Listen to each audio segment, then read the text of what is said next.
Good morning and happy Earth Day. Thank you for spending some time with us during Florida Climate Week 2021. Thanks to the Volo Foundation for sponsoring this amazing event.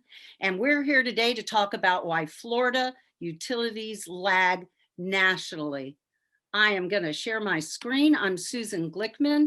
I am the Florida Director of the Southern Alliance for Clean Energy. And we're going to get right here and go full screen on us there.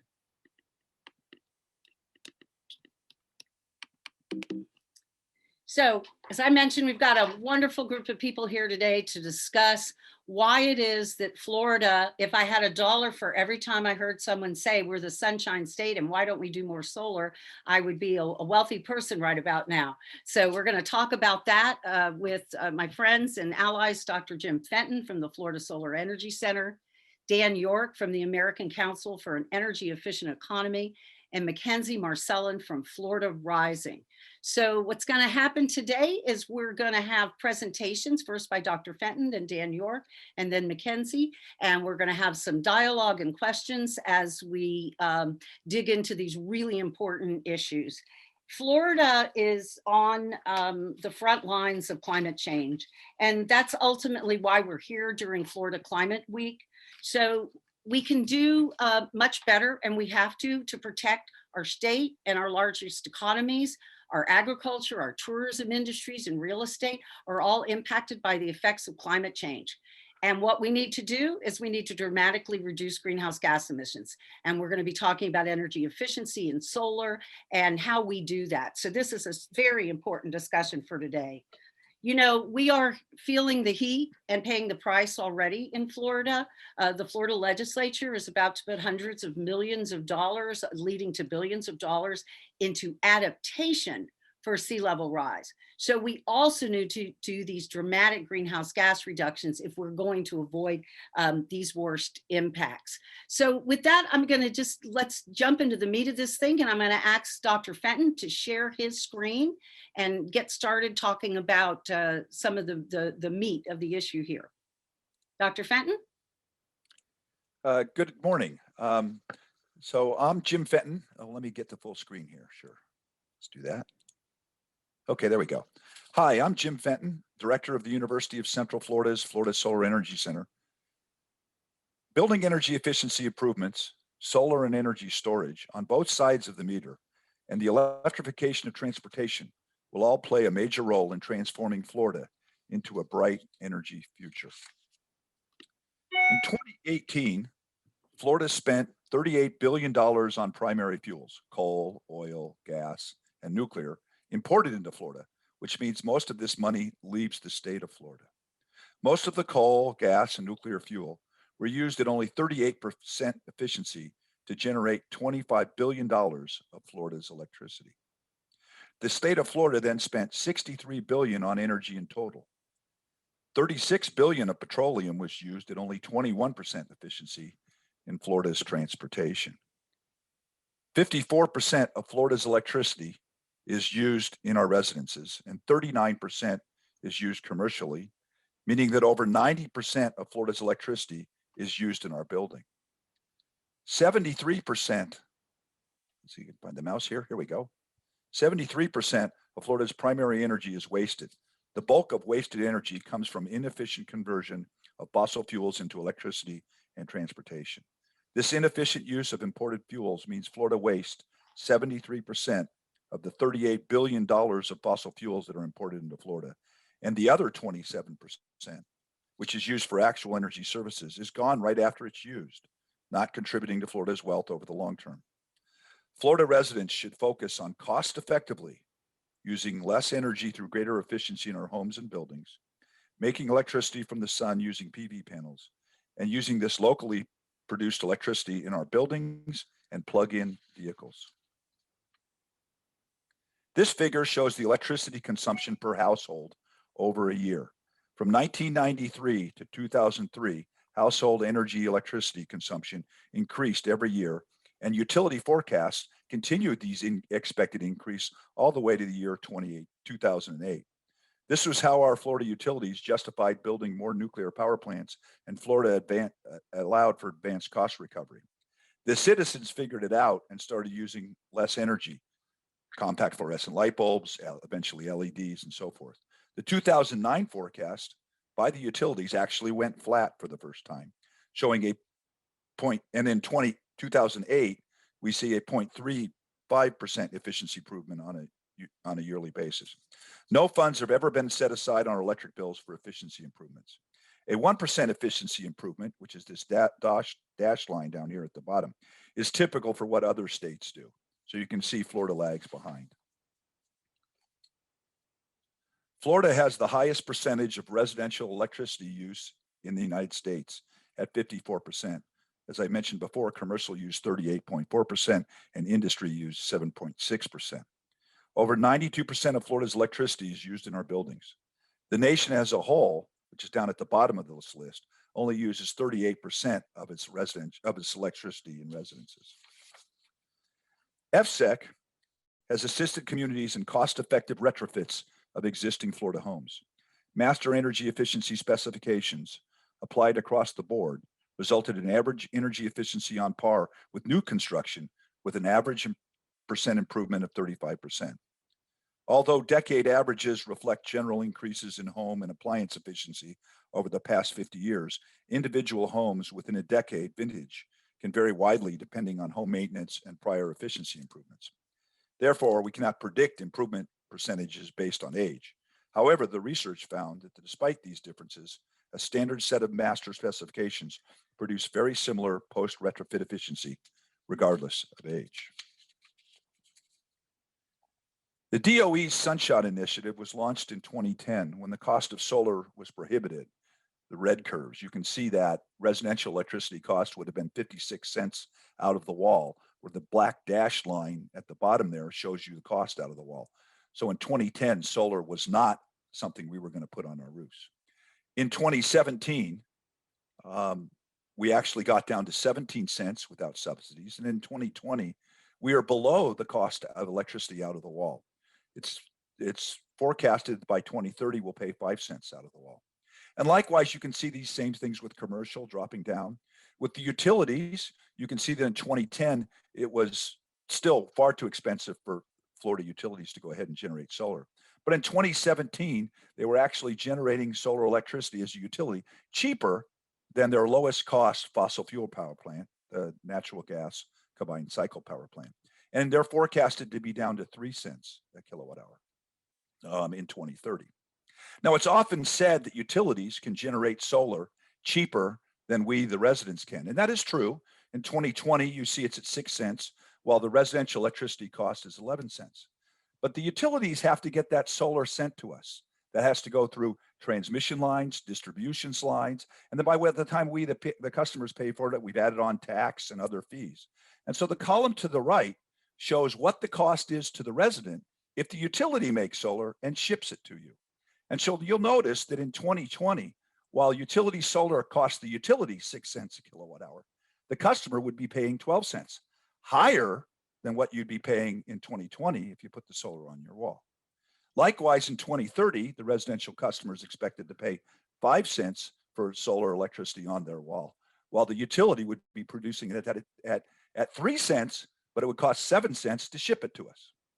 So rooftop solar is less expensive than electricity out of the wall and less expensive than utility solar transmitted and distributed to the customer through the wall. In 2030, rooftop solar is half the cost of utility solar distributed to the customer. This figure shows the annual utility and small-scale photovoltaic capacity additions in gigawatts, along with the percentage of the cumulative PV capacity that is either utility or small scale for states that rank in the top 10 for both utility as well as small-scale PV additions. Utility scale projects are responsible for most of the solar capacity growth in Florida, which has relatively low levels of small-scale installations. Florida does have a statewide net metering policy, but there is no renewable portfolio standard, and third-party ownership is generally disallowed, making financing difficult for many homeowners. California, which has 22.2% solar electricity, dominates both utility and small-scale solar installations. California houses almost 40% of all small-scale PV capacity in the United States. Let's look at the left side of this figure here and note on the green bars before we start looking at the ducks over on the right. As shown by the green bars, Florida produces 2.3% of its electricity from solar. 1.9% of that comes from utility solar and 0.4% from small-scale solar, putting Florida at the bottom of this list. All the states above Florida produce more of their electricity as a percentage than Florida does. California is at the top, another big state, which produces over 22% of its electricity from solar, 45% of which solar is rooftop solar. All the states above Florida on the list, except Nevada, North Carolina, and Minnesota, produce a higher percentage of rooftop solar than Florida. It should be noted that many southern states, such as Texas, do not even make this list. They're farther down than Florida. The figure on the right depicts California's load curve for a typical day. That's that red line that's across the bottom. With their over 20% solar on the grid, you can see that this leads to problems as utilities have higher penetrations. They must add storage to minimize these duck curves, which lowers the ramp rates then for conventional generation. But as they continue to add more solar at the utility level, this decreases the cost benefits of solar at higher penetrations, and conventional generation is still stressed. If the PV is on the home, of the roof of the home, and the storage is located at the home, duck curves are eliminated, and the residence is resilient to hurricanes and long-term power outage. But what is the cost of doing that? This next slide shows you the monthly savings of a net zero existing average Florida resident if we add 9.5 kilowatts of PV. I've also included the income tax credit, which are the dashed lines or the dashed columns that you see on here. So for the case where we've added no energy storage, you see the blue curves or the blue columns are always more positive in their monthly savings. Starting in 2020, the average customer who put 9.5 kilowatts on this average home would save $19 a month. If they had an income tax credit, which we still do today at 26%, and there's talk that we'll return this back to the 30% income tax credit in the future, you can see you save $19 with the income tax credit, you save $14. I proceeded to add batteries onto these homes for the different years across the bottom there. So in the case of the orange curves, this is where I put 21 kilowatt hours of battery, which would be 50% of the daily load that you would use. I've also added in the green bars 100% batteries, which would be 42 kilowatt hours of battery. So in 2030, rooftop solar with 100% effective battery storage. This provides you resiliency. This means on average, you could ride out power outages. Now, if the sun isn't shining, the PV wouldn't be making the energy to put in your battery and so forth. Is cost comparable to out of the wall? In 2030, it's cost comparable to out of the wall. In 2035, rooftop solar with batteries could then provide 53% of Florida's electricity, with residents making all the profit, with the wealth and jobs staying in Florida. And then Florida would have no duck curve. So if you own your home, the best investment you can possibly make would be to put PV on the roof. If you want to ride out hurricanes, the best thing you can do is make your house more efficient, so I can buy a smaller battery. So you need to do the efficiency first before you put the solar on, because then you'd have a smaller solar power plant as well. Now let's talk about the climate.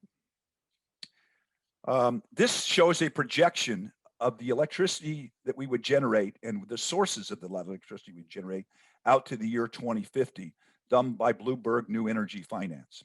You'll notice if you look to the right there, you'll see that we have 69% renewables and 24% fossil fuels by the year 2050. This is an economic forecast using no government interventions, no policy changes. This is sort of as a business as usual looking forward into the future. Fossil fuels fall to just 24% of generation in 2050, down from 62% in 2020. But this doesn't get us to the climate change goals. This shows us what would happen if we move as business as usual 2050, where we are indeed adding more renewables, but we haven't gotten rid of fossil fuels. You can see where we are on this chart as far as fossil fuels. The top gray curve is for buildings. The next curve is for transportation as I'm moving down. Industry is next and power is down at the bottom. And to achieve 1.5% coal, you can see where we've got to get on this curve, which means we need to effectively eliminate renewables. The way we can do that, the base case scenario on this next curve here shows you where we would be if we did business as usual. That would mean we would have 40,000 terawatt hours of electricity, and it's listed here as the base case scenario. If we choose to go ahead and directly electrify all things that we can with relative ease, we get up to 66,000 terawatt hours. If we then do indirect electrification, so this is where we go ahead and we make electricity and we make something like hydrogen. Okay, and we use hydrogen in a lot of cases. So in the steel making process, perhaps we can use hydrogen instead of coal.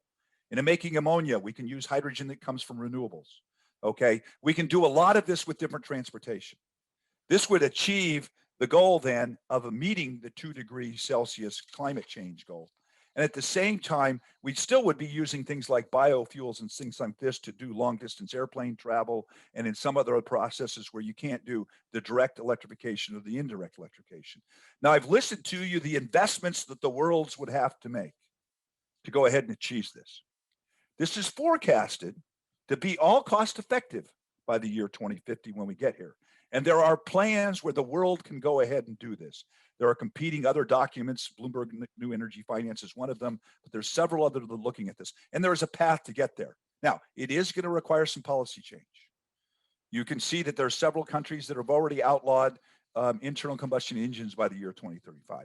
The American car manufacturers have already said they will stop making cars to doing that. We are moving down this path, but it requires everybody to work together. Now, I'd like to talk to you about jobs for a second here. Smart state policies continue to drive much of the growth in clean energy and the jobs and investments that come with it. You noticed here that Florida is number 3. A lot of this is based on population. You'll notice that most of the jobs come through energy efficiency. I'll remind you that making your home energy efficient, you cannot outsource to other countries. The people that work in your house are your neighbors. So putting government funds into retrofitting our houses in all the neighborhoods throughout the United States is investing in employment and jobs and money, keeping it home in your neighbor. It is true that jobs are increasing with solar and wind. Now, I prefer that the solar panels be made locally, okay? But even if they're made in China, most of the jobs are in installation. So the money stays in your neighborhood when you improve it. Now, the interesting thing about Florida, you should be aware of this, Florida employed twice as many people as advanced energy workers than we have employed in agriculture, and more than in real estate, and equal to schools, colleges, and training institutions. I remind you, we just started down this road. The job growth will be tremendous in Florida. We should be smart and find ways to increase our jobs in solar, energy efficiency, energy storage, and clean vehicles. I'll leave you with my last slide, or the second to last slide, a vision for Florida. The primary goal is to spend little to no funds on imported primary fuels. I don't like exporting money to other countries, which we have often done with fossil fuels. I don't like exporting money to Texas to buy fossil fuels from Texas either, when we can use Florida's sunshine. The only spills I want in the future are sunshine spilling on Florida's beaches. Building energy efficiency, improvements, utility and rooftop solar, both of those, energy storage, smart charging electric vehicles, and then vehicle to grid, which I haven't had time to talk to you about, and demand response are all needed to achieve 100% renewables. Both the utilities and customers, those on each side of the electric meter, must be empowered by the state of Florida to achieve this 100% renewable goal, and then resiliency will be achieved. It is now cheaper to save the climate than it is to destroy it. Get involved, do your part. Thank you very much. Oh, thank you, Jim. That is like an amazing sort of, ground laying presentation that really sets the stage. So let's hold on questions and we're gonna have some dialogue. I'm gonna ask Dan York to share a screen. Dan is been for more than 2 decades with the American Council for an Energy Efficient Economy, who famously put out a utility scorecard every year, which is very helpful for lots of advocates. And we're gonna dig in to the potential for energy efficiency. Very good. Thank you, Susan. And happy Earth Day, everyone. I'm honored to be part of this panel addressing the critical environmental issue of our time, climate change. It's clear that our energy use must change to deal with this challenge. Reducing our energy use through energy efficiency is one of the most effective, lowest cost, proven, and immediate ways to reduce carbon in our atmosphere. And for those of you not familiar with my organization, it's the American Council for an Energy Efficient Economy, better known as ACEEE, which is a nonprofit research organization that acts as a catalyst to advance energy efficiency policies, programs, technologies, investments, and behaviors. In short, as I like to put it, wonks are us. So why energy efficiency? Jim made many good points about why that's so important. It's really critical to be part of the clean energy future. And I see energy efficiency as an energy multi-tool, just like the Swiss Army knife I often carry in my pocket. Improved energy efficiency yields multiple benefits. It supports job and economic development, as Jim just noted, all those clean energy jobs, which are local jobs, saves customers money, improves the environment, and is critical to achieve decarbonization goals. And it also supports energy equity, which I know Mackenzie will be speaking to more later in this panel. So what I'm speaking to is Florida's overall energy efficiency performance. So each year, beginning in 2006, ACEEE has published the State Energy Efficiency Scorecard, which rates and ranks states on various policies, programs, and practices directed to improve the energy efficiency in our homes, businesses, industries, transportation, and institutions. In our 2020 state scorecard, Florida ranked 27th, largely due to its scores for statewide building codes and state government initiatives to advance energy efficiency. So that doesn't look so bad. But in the utilities category of our scorecard, again, it's a multi-dimensional metrics scoring system. Florida ranked 46th for the utility performance, a clear indicator of poor performance of Florida's utilities for customer energy efficiency programs. The next few slides will clearly demonstrate this case. So since we seem to like to create a lot of scorecards, we created one just looking at utilities called the Utility Energy Efficiency Scorecard. And this, we rate the largest 52 investor-owned utilities across the country for their program performance, diversity of programs, enabling infrastructure, kind of the regulatory infrastructure in place, and policies that govern those programs. So 3 Florida utilities are included in this utility scorecard, and the results are there. And again, it's nothing to brag home about. TECO ranked 46th, Duke, Florida 48th, and Florida Power and Light 51st. So the savings here breaks it down a little bit more. This shows how Florida's utilities perform relative to both regional and national averages for savings from customer energy efficiency programs. You'll see there the national average is about 1% of electricity sales, as you see in that tall blue bar. And then the Southeast regional average is just under 0.5%, the medium blue bar on the right. Florida's average is just 0.17%. And then as you can see, individual utility performance in the set of bars on the left, ranging from about 0 up to 0.4% for Jacksonville Electric Association. So the next one, you don't get savings for nothing. It does take some money to spend on programs and invest in those better technologies. This graph shows data for spending on customer energy efficiency programs as a percent of total utility revenues. It's just an easy metric just to kind of gauge how the utilities are doing and where they're investing their money. So this graph largely mirrors the previous graph on savings. There's clearly a correlation between how much you spend and how much you save. So the national average for investor-owned utilities is around 2.6%. The regional average is 1.6. Again, looking at those bars on the right for these averages. Florida's is just 0.5%. And then again, the individual bars to the left show the individual utilities in Florida that we've got data for them. So again, the message is the same. Florida's utilities significantly lag utility performance both regionally and nationally.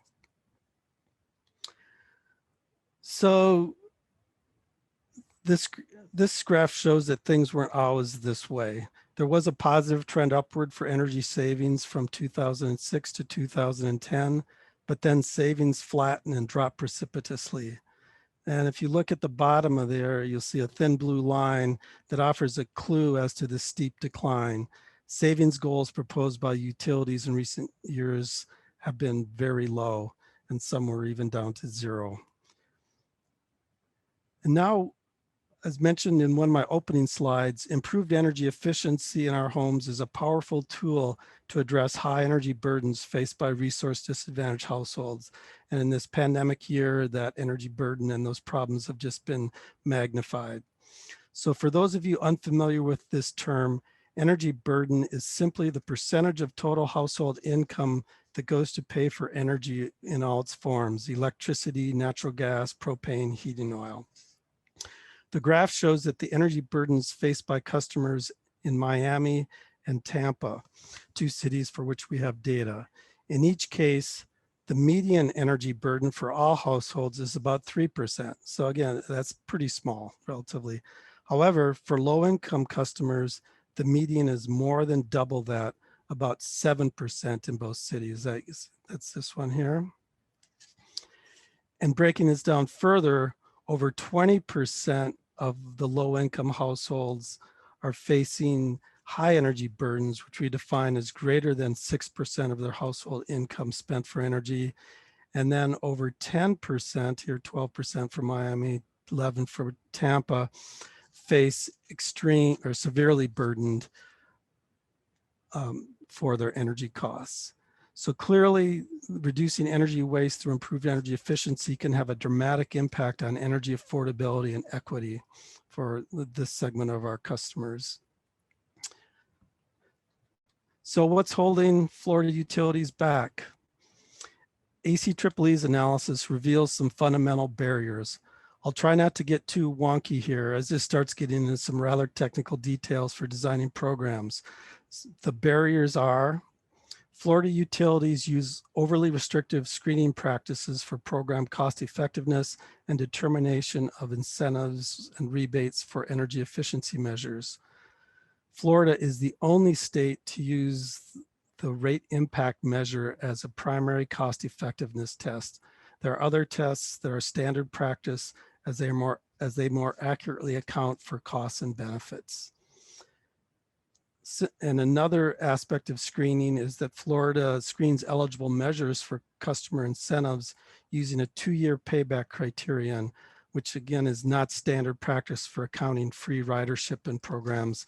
And by free ridership, we just mean people who take some action that they would have done anyway, but they're paid out of programs for doing it. So that's something we deal with, but there are other ways to measure and estimate that and account for it in program cost effectiveness. And there are many reasons why, even with low paybacks, that some customers will not be able to invest in quick payback items.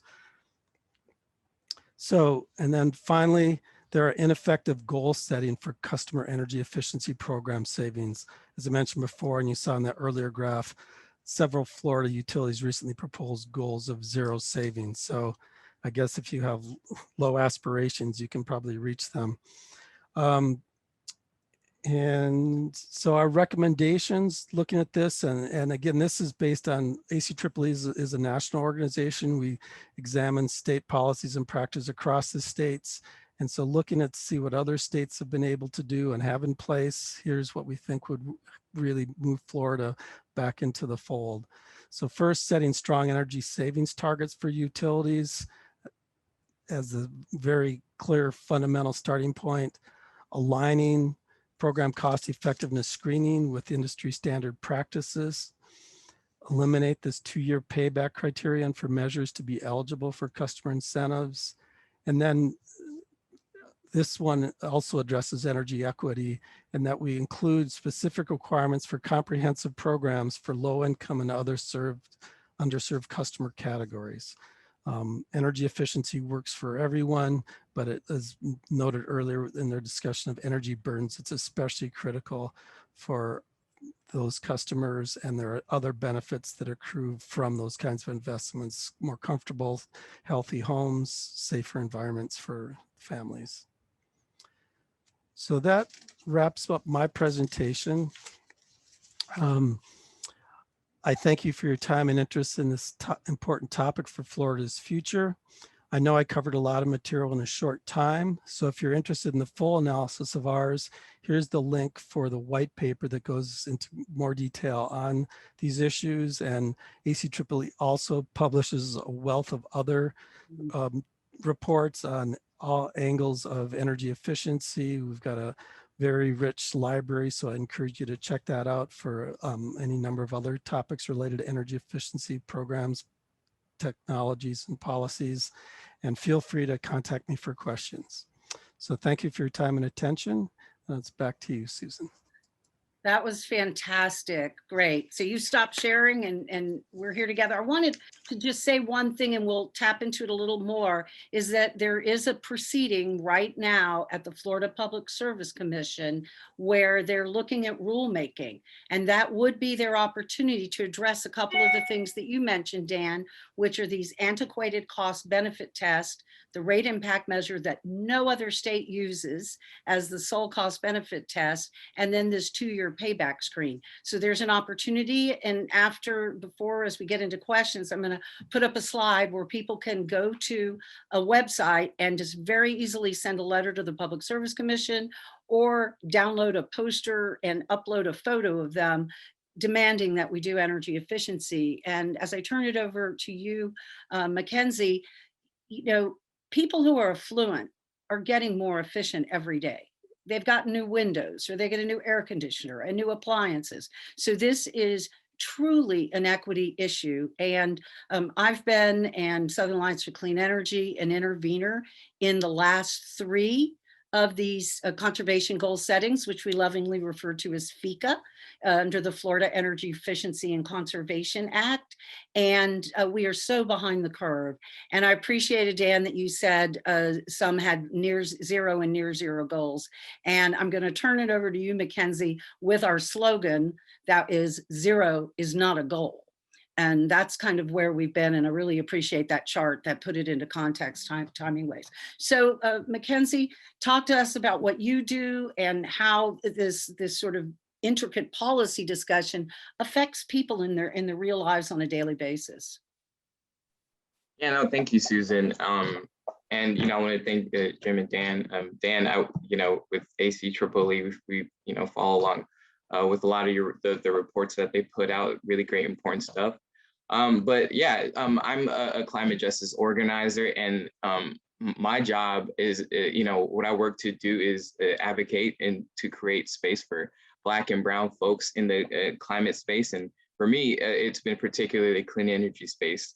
Last year, working with the Miami Climate Alliance, we've been we were working to prevent disconnections from occurring for folks. And, y'all laid it out pretty well, but what happened last year is a key example and the importance of energy efficiency and clean energy. Frontline communities like the Black and Brown immigrant, indigenous communities, lower income folks, we're facing a lot of the impacts from the energy sectors, as far as like pollution, right? We're more than likely, we have high risk of facing the pollution that comes from these power plants, and we're more likely to live closer and near these sites. Dania Beach, for example, is an example within itself in Broward County. Many of the folks in that community, Black community, the Black and lower income folks, were saying they didn't want that in their site. They didn't want that there. They're thinking about the pollution that plagues their communities. Black folks and brown folks have higher rates of asthma. And again, like I said, have a higher risk of facing air pollution that comes from the energy sector. And not only that, are we facing unrelenting pollution and health effects. Financially, we are being affected. We are being impacted too. Lower income households, like Dan said, face higher energy burdens. We're putting more of our money towards utilities than food and medicine. In the midst of the pandemic at its height, when massive amount of unemployment massive amount of people were facing unemployment and couldn't pay for their bills. They had to make compromises, paying, thinking about whether they should keep their lights on, pay for medicine, or keeping their AC on. And again, like I said, a lot of lower income folks and Black and brown folks facing higher risk of asthma, and you have that pandemic that is largely a respiratory, has respiratory effects. It's a compounding effects, on top of that. And like I said, we saw a clear example of what happens, when folks that are paying, already paying high amounts of their income towards the utility bills, how they're being impacted. Disconnections were occurring all across, and it's still continuing on today. Now we're seeing that impact right now, of deciding to end the shut-off moratorium. And all that to say is that, when we talk about energy efficiency and transitioning to clean energy, we want to make sure that these folks in the community members, the Black and brown, and again, indigenous and immigrant communities, are in these conversations when it comes to transition into clean energy and getting energy efficiency, because these are, they're facing these issues: pollution, and the health and the financial impacts are like I said, just piling on top of each other. And we want to make sure that as we transition into clean energy, that we want to make sure that that we're in these conversations, and especially with solar. I know in the communities that I work in, a lot of these folks are renters. And as folks get new appliances, like you said, the affluent folks get more new appliances and insulated homes that reduce the energy waste.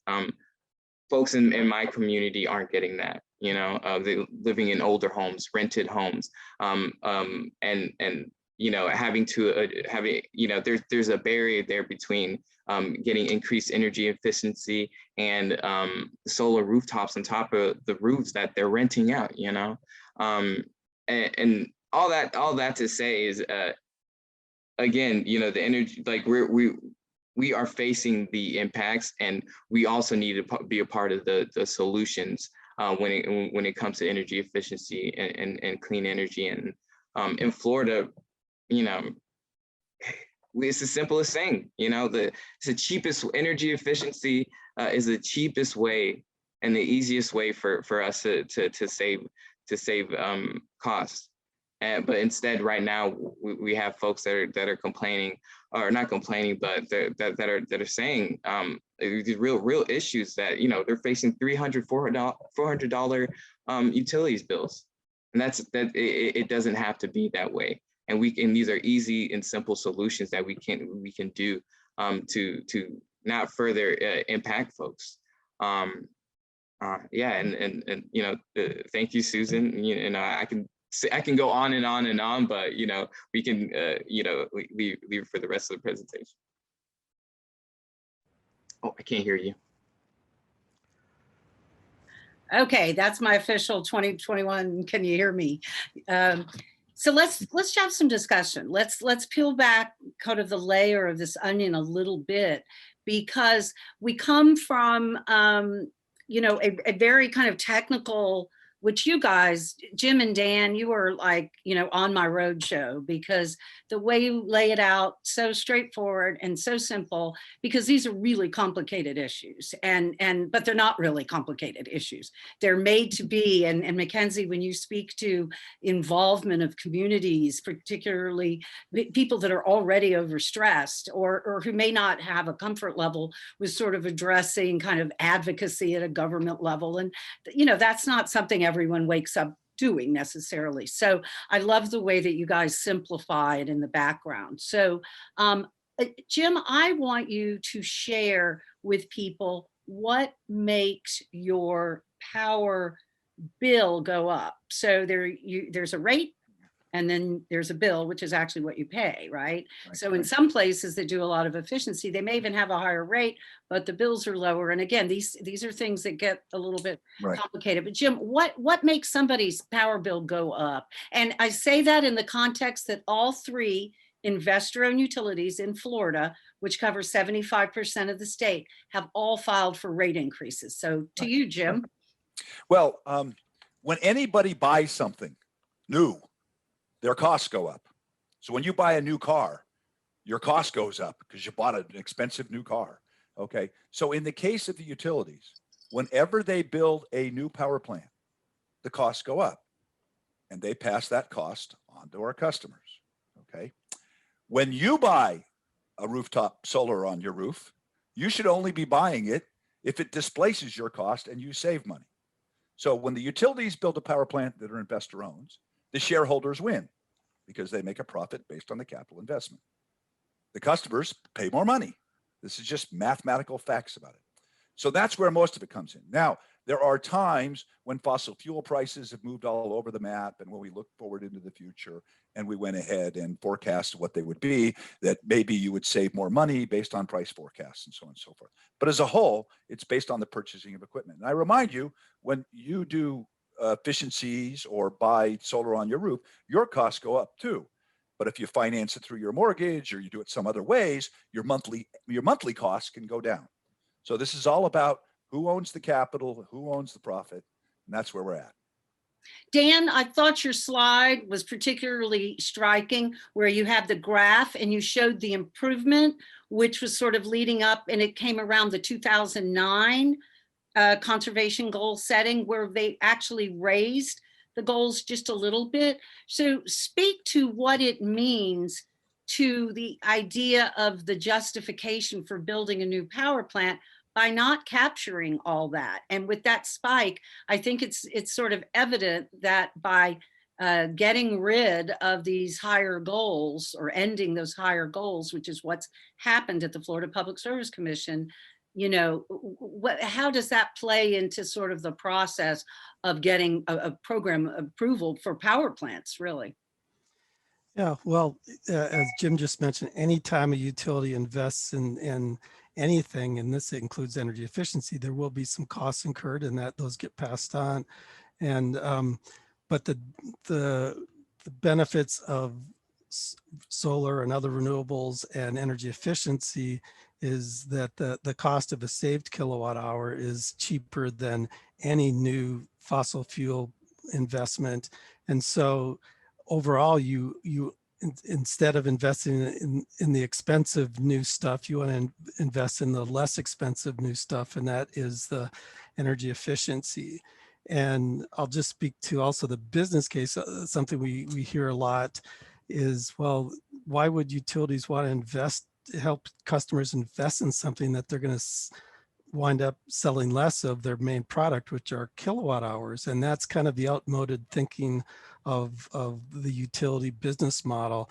And our regulatory structures can be adapted to accommodate that. And there are structures in place in many states that make utilities whole for any of the energy sales that decrease because of improved efficiency. And the more progressive states actually can even provide essentially a rate of return on those energy efficiency investments, just as utilities earn a rate of return on that new concrete and steel for a power plant.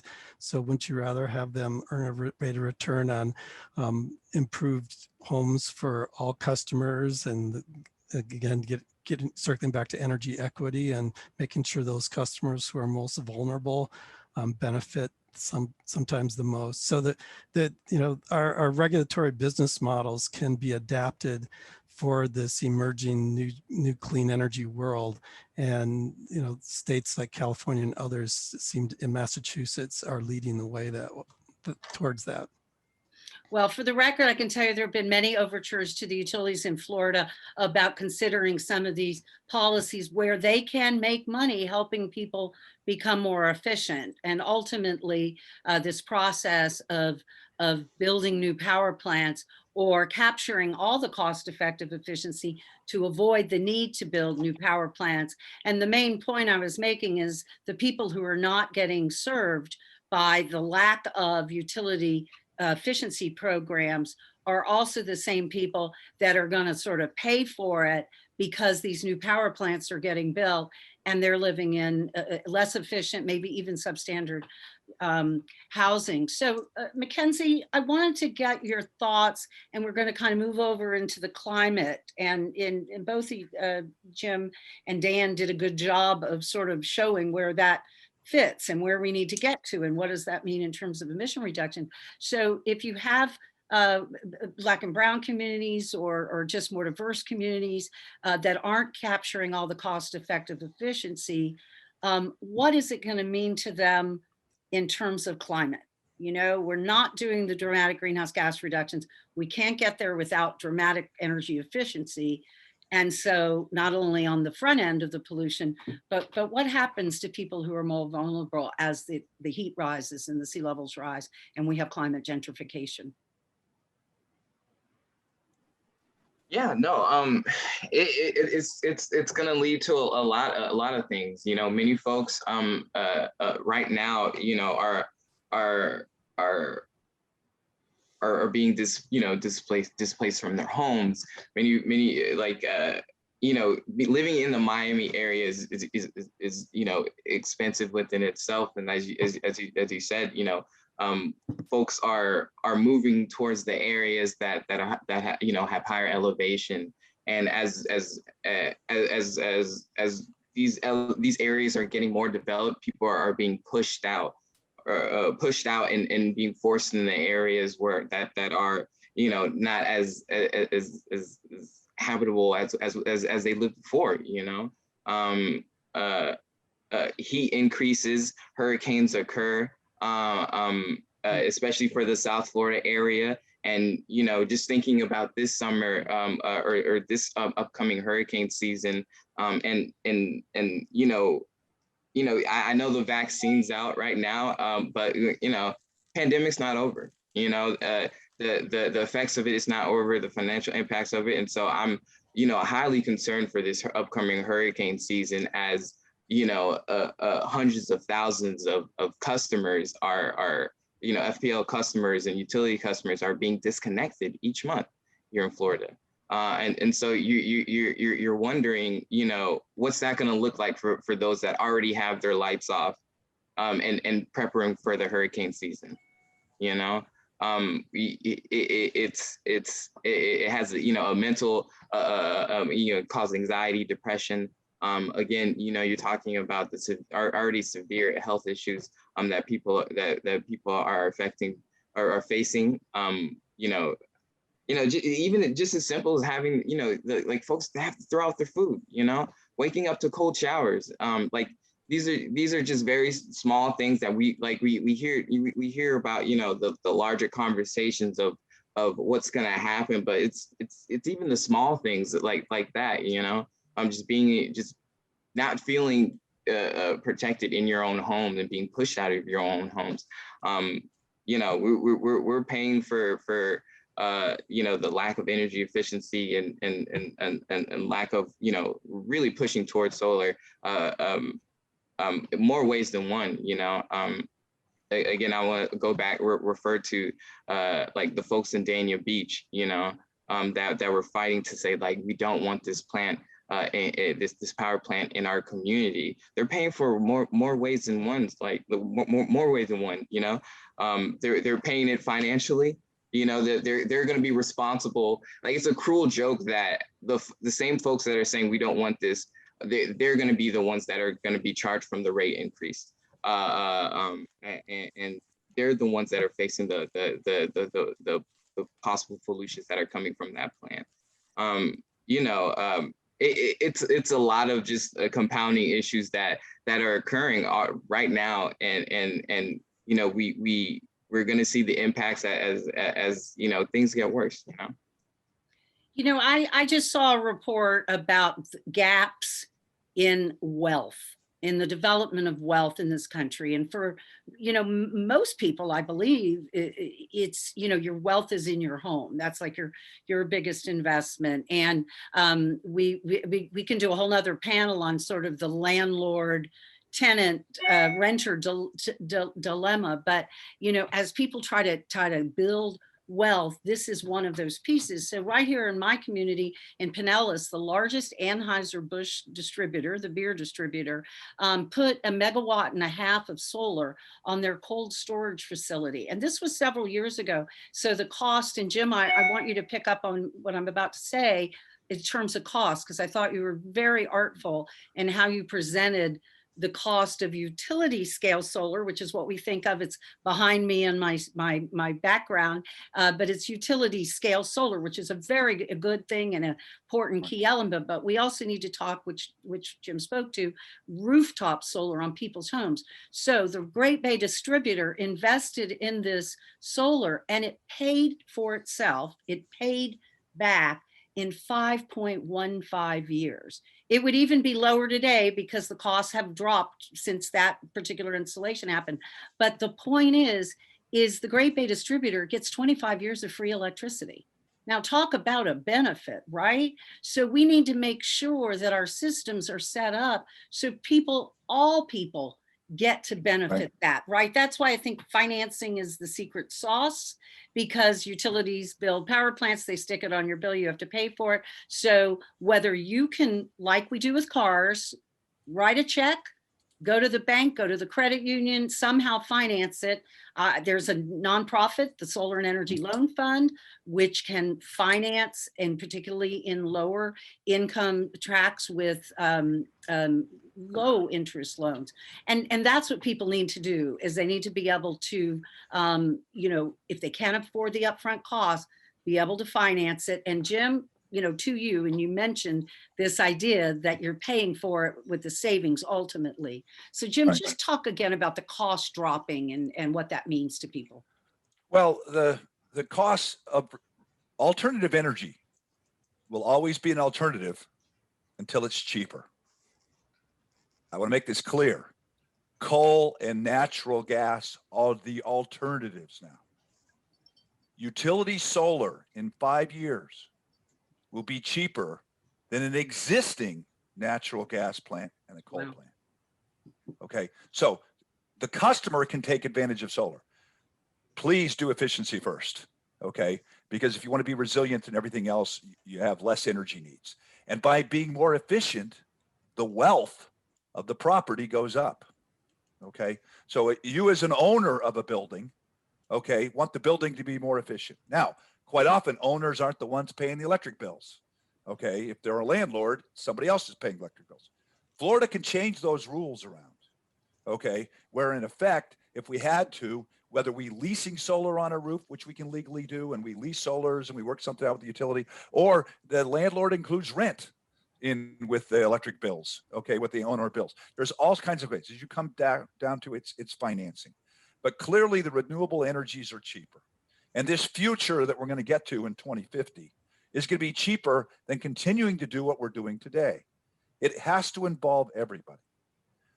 To read to McKinsey's comments, one of the biggest problems in our major cities throughout the United States is the lack of affordable housing. So we, the citizens, need affordable housing so for the people that have the low income jobs don't have to get on a polluting transportation system, which is also an energy burden for them to get to work, whether they can walk to work. So why don't we build an environment where they're low income housing? It increases property values. It does all these things. The key is when you spend money on energy, it's like burning money. You burn a dollar bill, it's gone. The goal is for Florida to increase its wealth. That's the wealth of everybody in Florida. That includes all of us. We've got to do this together. So I think the biggest key is that we need to build an environment that's livable, habitable for all our citizens. Yes, we have to worry about sea level rise. We can get rid of the problems associated with sea level rise, as well as mitigating those. So buildings last a long time. Dan could probably tell you this, but I think the average building in the United States lasts 70 years. So by the time we get to 2050, more than half the buildings, I'm guessing, exist already. So we have to fix the existing buildings. That's all of them. It doesn't matter who owns them. If Florida wants to mitigate against climate change, we have to do everything. There's not a silver bullet. We have to do it all, and we have to do it together, and we have to do it in a wise fashion. Yeah, I'm sorry. I've always thought so long. that was one of the barriers. It's just, it takes a lot of solutions, and we're kind of instant gratification people, and we want like one little silver bullet. Dan, I'm going to ask you a quick question about fuel diversity, and then we'll shift you over to Mackenzie and just we'll need to wrap up because of time. But Florida is 74%, according to the Energy Information Agency, EIA, on natural gas. We were only, so we're 74% now. Back in 2005, we were 48%. So can you speak to fuel diversity, and be it just in general or even the efficiency's role in diversifying, you know, really our sort of fuel mix? Oh boy. Yeah, you know, I think we've experienced a natural gas boom over the past decade or so as fracking in some of these ways to increase the supplies and drive down some of the costs of natural gas. But that all said, I think we're also uncovering the mask that natural gas has long been touted as the clean alternative to coal. And that's a pretty relative comparison. And I think that there's a lot of holes poked in that notion as it is. So I think, and as Jim noted, the costs of new generation plants for, you know, whether it's a gas combustion turbine or a baseload plant, you know, fossil fuels are going away quickly. And I mean, that just seeing how quickly many large utilities are ending their coal, shutting down coal-based plants. There's one near where I live in Madison, Wisconsin. It's 1,000 megawatt coal that was built in the 70s, and it's being shut down. So that's driving things down. But the flip side of that is I think there is some replacement of coal with natural gas, which is kind of a marginal improvement, but not ultimately the best solution, as clearly Jim and others pointed out, and we're making progress. But you know, again, it doesn't seem fast enough sometimes. But we're getting there slowly.